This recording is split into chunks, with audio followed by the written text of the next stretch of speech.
So it's a beautiful winter day here at your park. And the question is whether we are present enough to enjoy it.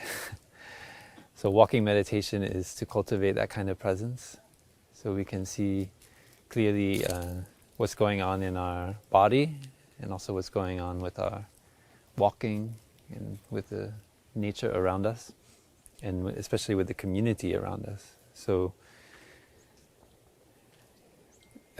when we practice walking, we cultivate presence by coming back to our breathing and to our step. So when we breathe in, we might take 2 or 3 steps, and then breathe out, we take 3 or 4 steps, and we try to be 100% there with our breathing and our step, so not caught in the future or the past. So that phrase you see, arrived at home, in the meditation hall, is to help us to come back, to see that our home is right here and right now. So you might like to coordinate your breathing with your step so that you're not lost in your thinking. You're thinking about where you want to go, or your projects, your worries, your fears. You can just put it all down, let it go into the earth. And you might like to, for example, count your steps. Just 1, 2, maybe 1, 2 on the in-breath, and then 1, 2, 3 on the out-breath. You naturally find the rhythm. It might be 2 steps or 3 steps, whatever it might be. You don't force your breathing to change. You just allow it to come naturally. And however many steps go with the in-breath and however many go with the out-breath, you just let that be. But you focus on coordinating them. So that keeps us present.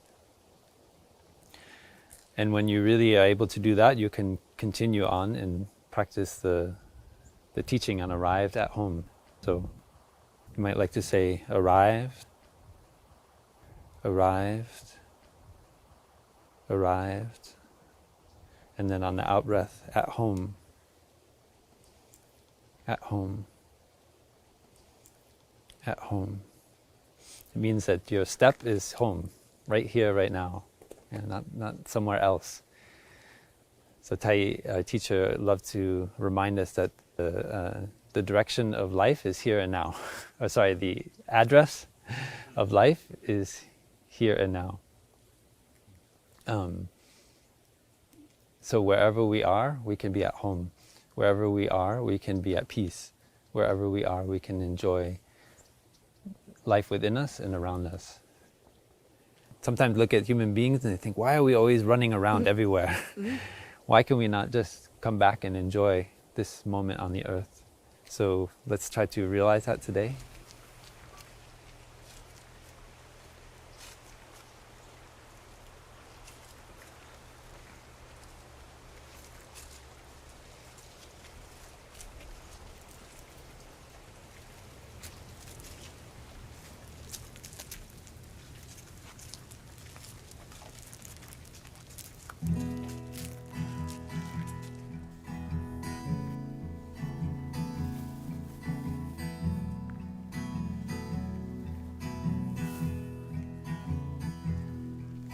The mind can go in 1,000 directions, but on this lovely path I walk in peace. With each step a gentle wind blows, with each step a flower blooms. The mind can go in 1,000 directions, but on this lovely path I walk in peace. With each step a gentle wind blows, with each step a flower blooms.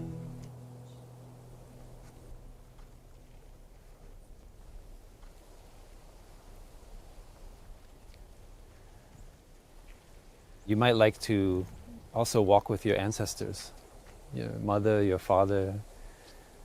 Maybe they haven't ever had a chance to walk mindfully in their life, but they are in every cell of our body. So if we walk mindfully, we are also walking with them.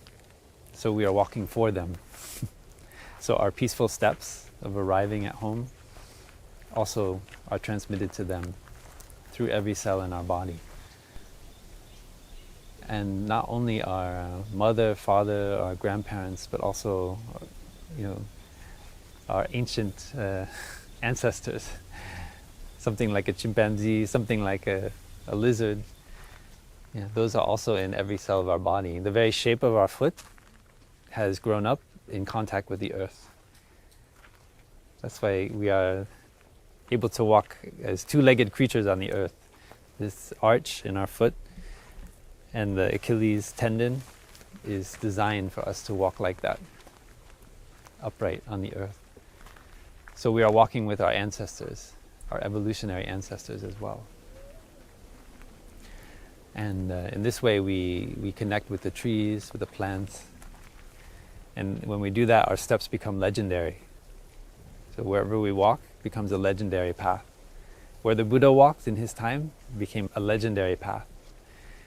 And that's not just because he is an important historical person, but it's because of his way of walking in mindfulness, walking for all of his ancestors.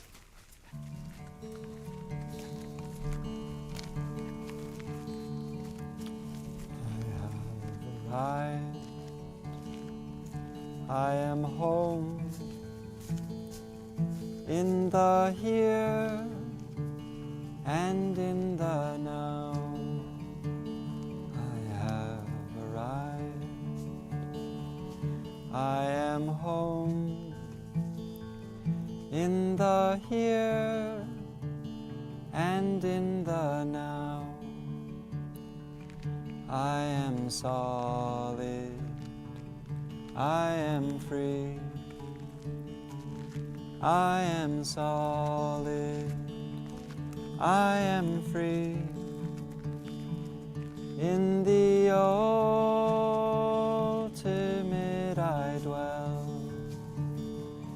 In the